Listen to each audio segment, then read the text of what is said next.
talking all about the Lorac Pro Matte Palette. This is a fairly new palette, I'm pretty sure, and I had shown it in my What's in My Travel Makeup Bag video, and a bunch of people were asking for a video just dedicated to this palette. So here we are. So basically we're going to talk all about the palette, the basics, the pricing, I'll show you swatches, and then at the end I will show you a tutorial on the look that I'm wearing right now. So if you're interested in that, make sure you stay to the end. This is a $28 palette. It's got 8 shadows and they are all completely matte. There is a great mix of neutral colors in this palette. It's got a white, some nice burgundy and pinky shades, a black, some super dark browns, and some lighter browns over here. I'm gonna just grab my Lorac Pro 2 palette just to show you that sizing wise, it's basically half of the Lorac Pro palette. The height and everything is the same, the thickness is the same, and if we look at the shadows, let me open both palettes here. This is difficult. Okay, we're just gonna do it like this.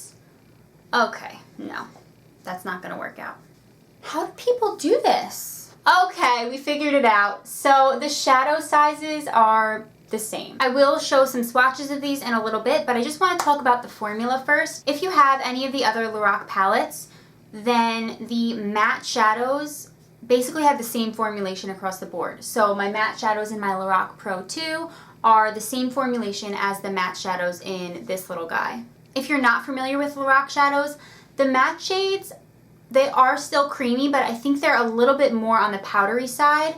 Not really in a bad way, and not that they're just gonna fly off your eyes or, you know, not gonna blend well. They blend beautifully, but they are a little bit more powdery in the sense that you really have to tap off your brush before you use them, or else you are gonna get fallout. So as long as I tap off my brush, I've been completely fine with these shadows, had no problems, and like I said, they blend like a dream. Now let me tell you about the pigmentation. These shadows, like all Lorac shadows that I've ever used, are so pigmented. Look at this. If you just dip your brush in, tap it off, you can really get as much or as little pigment as you want. So you can get a lighter application, or you can really build it up and get a really nice dark look. I mentioned this in that travel video, but I did bring this palette with me when I went on vacation, and it was just the perfect palette to take with me. I had brought other single shadows, and I just used those shadows and then blended them out and smoked them out and stuff with this palette, and I had a look for every single night. So I would definitely recommend this little guy for traveling. I mean, it's small enough, it's thin enough, and I just really like it. The outside of it is the same as pretty much all the Lorac palettes. It's got that, I don't really know, it's kind of like a suede feel a little bit, so it does get a little dirty, but I don't really care. I'm trying to think of other things that I should talk about, but nothing's coming to mind. So I guess I'll just show you swatches and then we'll get into the tutorial and we'll be done here. Here is a closer look at the shadows. Okay, so here are some swatches. This right here is the top row and this is the bottom row of the palette. So there it is side by side. I hope that you can see these swatches and that you get a good sense of the shades in here. But as you can see, I mean, look at this black and the dark burgundy, even the lighter burgundy shade. It's just, they're so pigmented. So now that my arm is all swatched up, we're gonna go ahead and get into the tutorial on this look. Okay, so I already primed my eyes with the Put a Lid on It primer from the Balm, and now I'm going to take this shade called Latte as a little transition shade on a very fluffy brush, and I'm just going to put this kind of messily into the crease. Alright, now I'm going to take a little bit of a smaller fluffy brush. This is the one I was just using, and this is the one that I'm going to use right here. So I'm going to go in with this shade called Corduroy. I'm just really tapping my brush off. And I'm gonna go into the crease with this too. I am going kind of all the way in to the inner corner.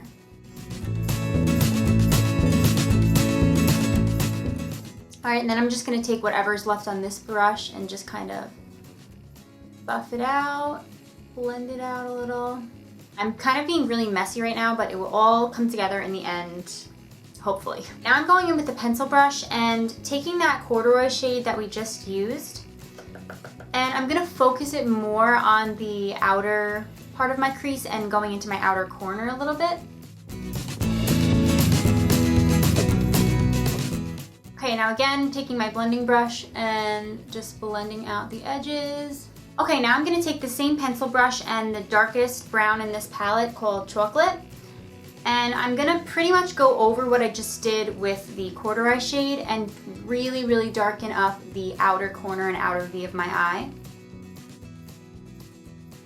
And I am going to take this kind of maybe halfway into the crease.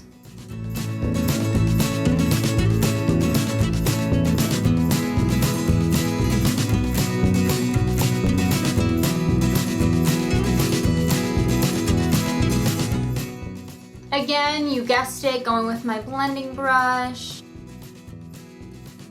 Okay, so now that things are looking pretty dark, I'm gonna bring some light here. I'm gonna first take this shade Bare and just put it underneath my brow bone to highlight a little bit.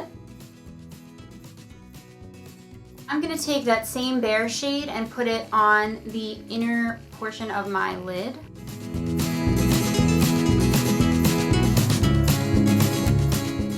Just darken this up a little bit more, just in case any of the lighter shade got on it. Okay, I think I'm happy with that. I can't really tell because I'm looking in this tiny little mirror, but I think that looks pretty good. Okay, so I just did my eyeliner. I just lined all the way across and did a little wing. And now we're gonna do the lower lash line. So I'm taking this little, this is an e.l.f. smudge brush, and I'm gonna go in with the color Chocolate on the outer part of my lower lash line.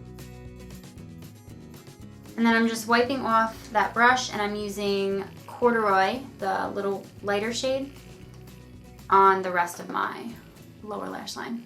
Okay, the lighting was being really weird and really frustrating me, so I just finished the rest of my makeup. I used my Sephora waterproof eyeliner in Tiramisu on my waterline, and then just my regular mascaras. I will list everything down below. And then for my lips, I used my Revlon Kissable Balm Stain, I think this is called. The writing is rubbed off. And this is in the shade Honey. And then on top of that, I used my Bite Beauty lip gloss in the shade Strangefruit. So let me see if I can give you guys a closer look at the makeup. I'm not going to zoom in because it messes with the lighting, so we're just gonna... Hey, we're getting up close and personal today. So here is a look at the makeup. Hopefully you guys can see it better. So yeah, hopefully you can see this and the lighting is not awful, but we're gonna sit back down now. So all in all, I think this is a really, really awesome palette. I use it on its own, but I also always find myself reaching for it as like kind of a complementary palette. So if I'm doing my makeup with another palette or other shadows and I need a shade for the crease or a brow bone highlight or something to deepen things up, I will use this palette. I just think it's the perfect little palette. Also, I mean, is this not the cutest thing? It's just so cute. Everything's just so matte, so smooth and pigmented. Highly recommend this palette. I hope this video was helpful if you were thinking about this palette and you weren't sure, or you just wanted to know a little bit more about it. If you do decide to go out and buy this palette, let me know in the comments, and if you already have it, let me know what you think of it. Alright, I guess that is all I have to say, so as always, if you liked this video, please give it a thumbs up, subscribe for more videos, and I will see you soon. Bye! It just kind of snuck up on me, like it was going little by little, and I was like, I don't even have enough for an empties video, and then all of a sudden, look at this.